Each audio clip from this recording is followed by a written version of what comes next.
Assalamualaikum warahmatullahi wabarakatuh. Perkenalkan, nama saya Riandra Rafaditya dengan NIC CP240 dari Universitas Trisakti jurusan Sistem Informasi. Jadi pada kesempatan kali ini saya ingin membagikan tugas atau kita sambil belajar bersama-sama tentang tugas prediksi naive Bayes dengan machine learning. Oke, yang pertama tugas kita yaitu mendownload dahulu dari dataset yang sudah diberikan.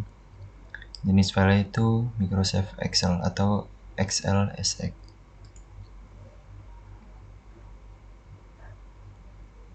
Dan data keduanya prediksi rentang transaksi. Sama juga di-download dengan file XLSX. Oke, di sini sudah terdownload ya teman-teman. Selanjutnya kita masuk ke aplikasi KineMnya.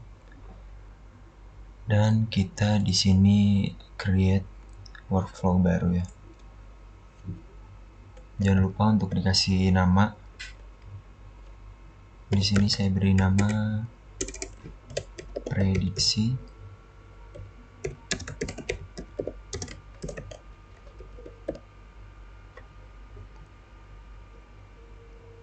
ditambahin machine learning di depannya.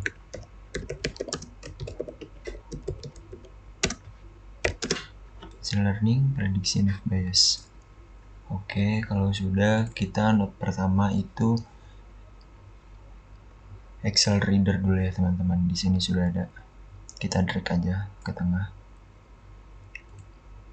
Lalu klik kanan, lakukan configure. Kita pilih local file system. Di sini bisa browse aja. Karena tadi saya download, belum dimasukkan ke dalam file, maka dia ada di folder download yang prediksi label transaksi. Kita open. Oke, di sini sudah rendering ya. Udah render data-datanya. Kita bisa pilih select sheet juga karena data cuma satu, jadi first with data aja. Lalu klik apply. Kalau sudah biru, kita klik OK. Dan yang selanjutnya kita butuh node normalisasi atau normalizer untuk normalisasi datanya.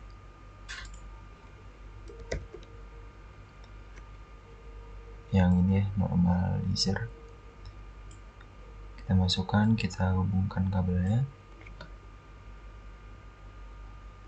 Jangan lupa untuk dilakukan configure. Di sini kita pilih yang min max.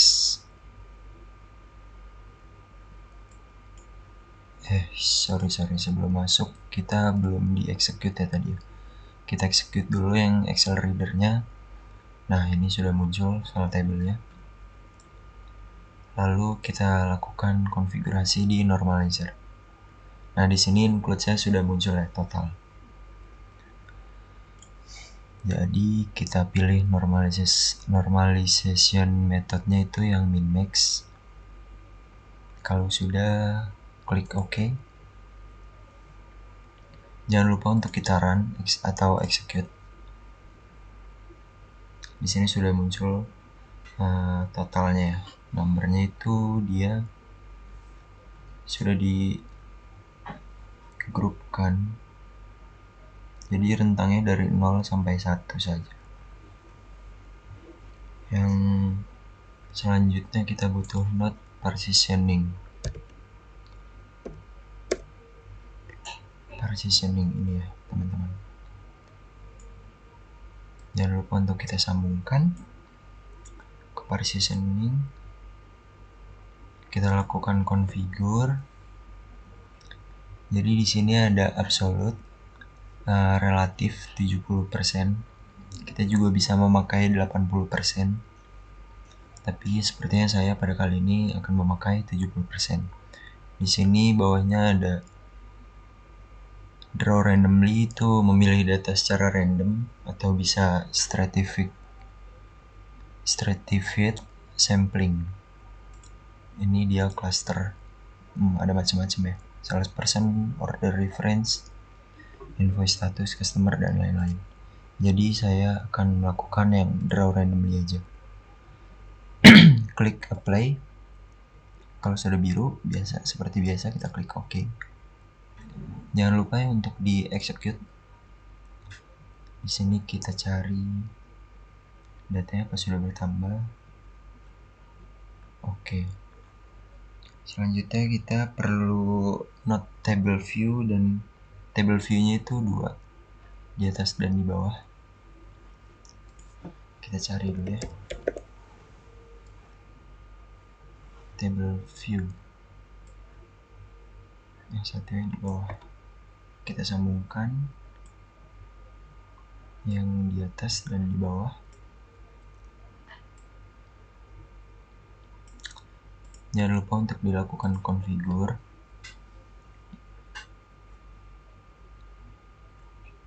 Yang pertama saya ingin ubah itu table view-nya, title-nya.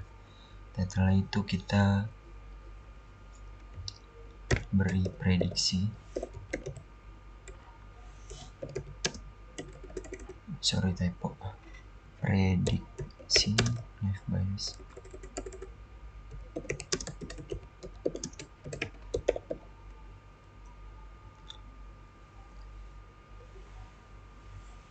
Oke, kita di sini masukkan saja semuanya.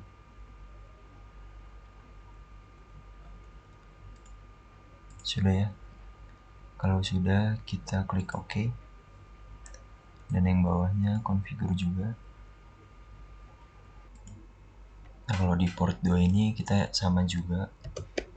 Ganti title-nya menjadi prediksi knife bias juga ya.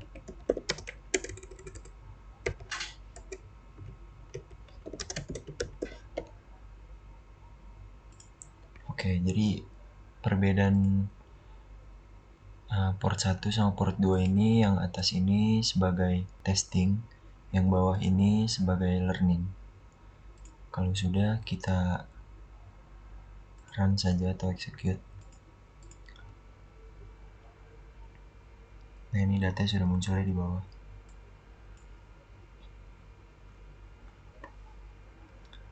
Di rows-nya ada 172, kolomnya ada 9, dan yang bawah dia rows-nya ada 74 dan kolomnya ada 9.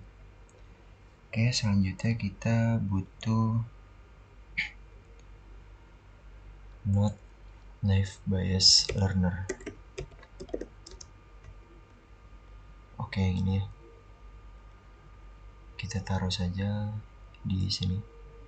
Kita sambungkannya dari partitioning yang port pertama. Jangan lupa dilakukan configure terlebih dahulu. Nah, di sini nih kita ada perlu penyesuaian pada maximum number of unit nominal value per attribute. Itu kita taruh di 100. Oke, untuk yang lain-lain tidak ada penyesuaian. Kita oke saja. Kita running.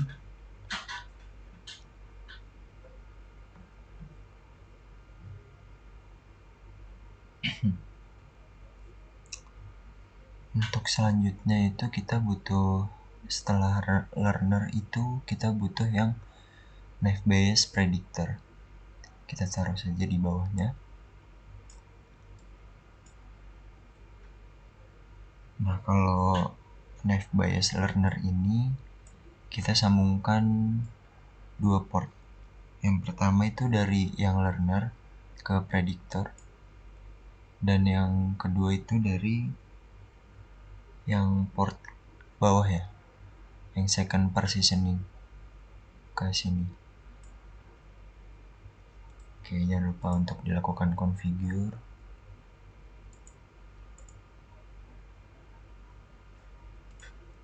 Oke, sepertinya yang prediktor ini tidak perlu ada penyesuaian atau konfigurasi. Jadi kita cancel saja.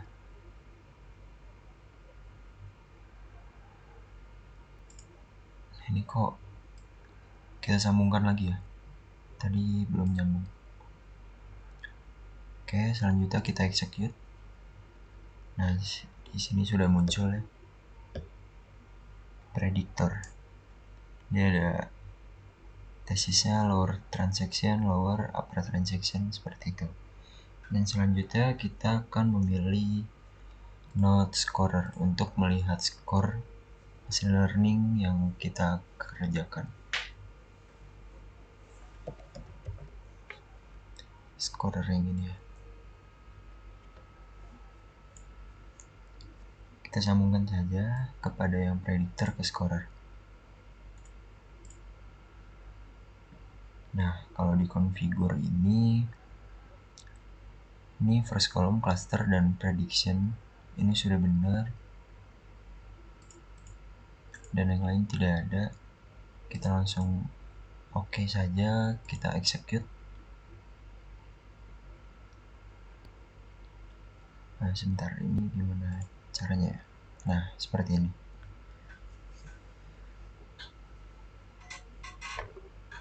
Nah, kita menunjukkan akurasinya itu, yang pertama ada correct classified itu ada 73.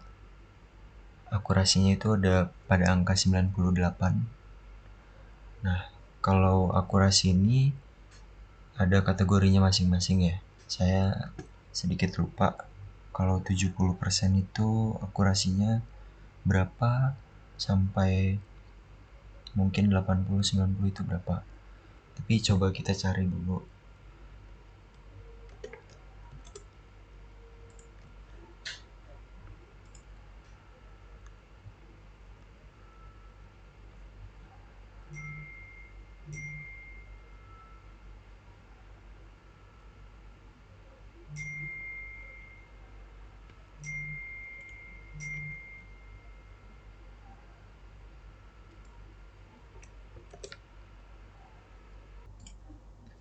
Mohon maaf teman-teman, sepertinya saya lupa ya kalau untuk scoringnya ini. Tetapi kalau yang saya ingat itu, kita di scoring ini tidak boleh menyentuh akurasi 100% karena dapat menyebabkan overfitting. Nah, kalau 98% ini menurut saya sudah cukup baik. Maka saya akan lanjutkan ke step berikutnya, yaitu kita butuh node PMML writer. PMML writer.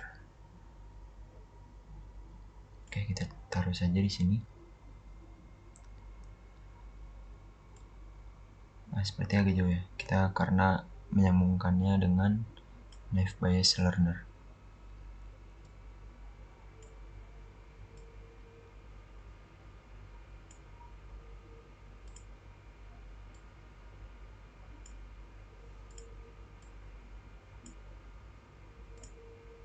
Oke, kita lakukan konfigurasi.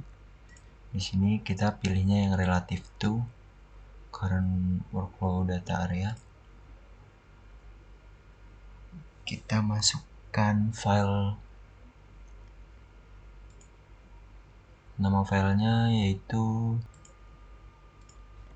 pmml dataset transaksi.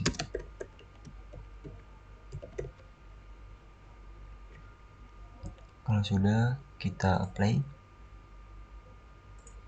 Oke, kita execute. Sudah hijau ya. Step selanjutnya setelah reader itu kita lakukan yang writer.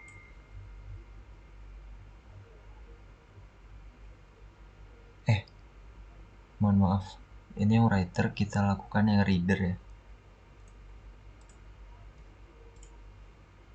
Nah, kita delete aja. Kita masukkan yang reader. Kita configure, masuk ke dalam relative read from, relative to.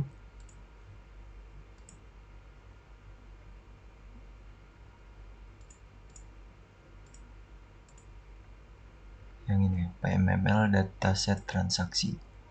Kita apply lalu oke, kita execute. Lalu kita juga yang kedua itu tugasnya ada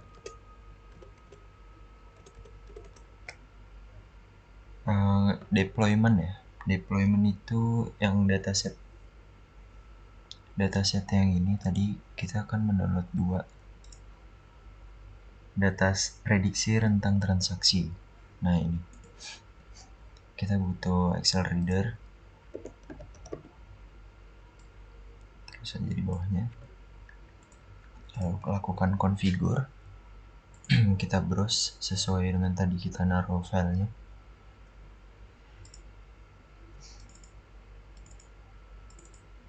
Kalau saya ada di folder download ya, prediksi rentang transaksi. Oke, ini udah terrender, sudah masuk datanya, kita apply lalu oke. Jangan lupa untuk kita execute agar terbaca file tabelnya. Dan yang kedua kita butuh normalizer seperti yang tadi. Normalizer untuk menormalisasi data ya. Kita sambungkan, lalu lakukan configure.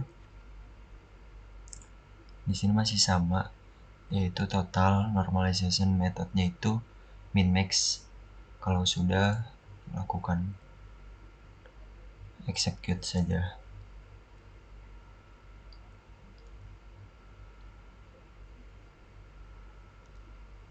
Nah di sini totalnya juga masih sama ya, rentangnya 0 sampai 1.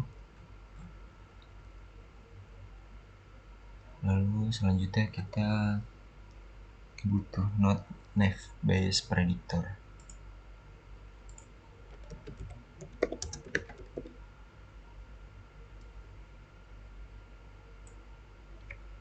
Nah, fungsi PMML reader ini kita sambungkan kepada yang atas, dan normalizernya ini kita sambungkan kepada yang sesuai dengan tandanya. Nah, kalau sudah disambungkan, kita lakukan configure.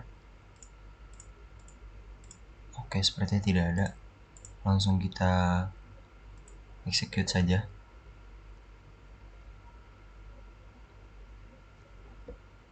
Dan ini data sudah muncul. Selanjutnya itu kita butuh denormalizer.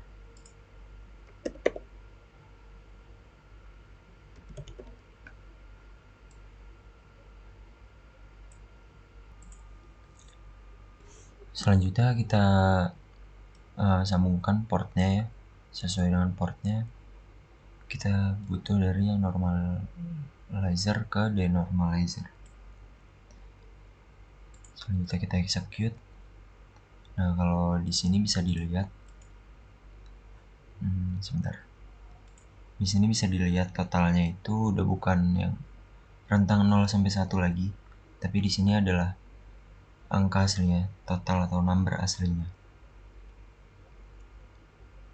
Dan selanjutnya mungkin nanti akan dipresentasikan lewat ini ya, chart, agar lebih gampang untuk membacanya. Tapi sebelumnya kita lakukan group by dulu sebelum ke chart. Group by, langsung saja kita sambungkan, kita configure. Grup kolomnya itu saya mau ambil dari yang customer. Lalu selanjutnya kita ke manual aggregation.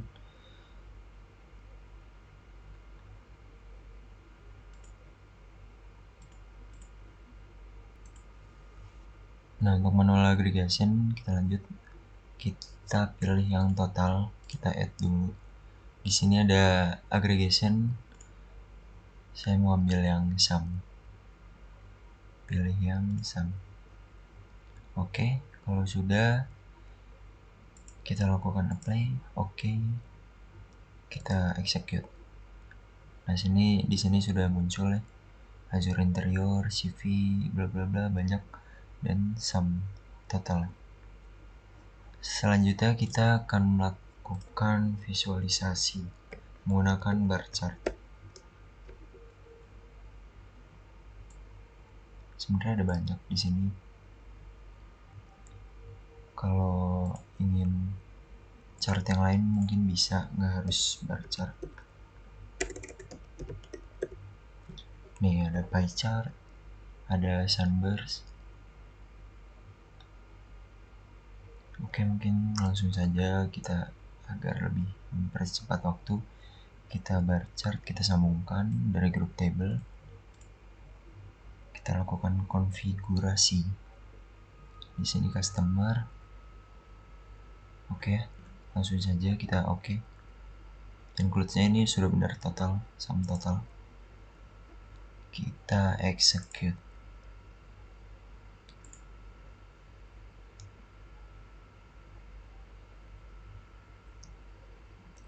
Oke, jadi di sini terlihat bar chart yang paling tinggi itu adalah yang sumnya paling banyak.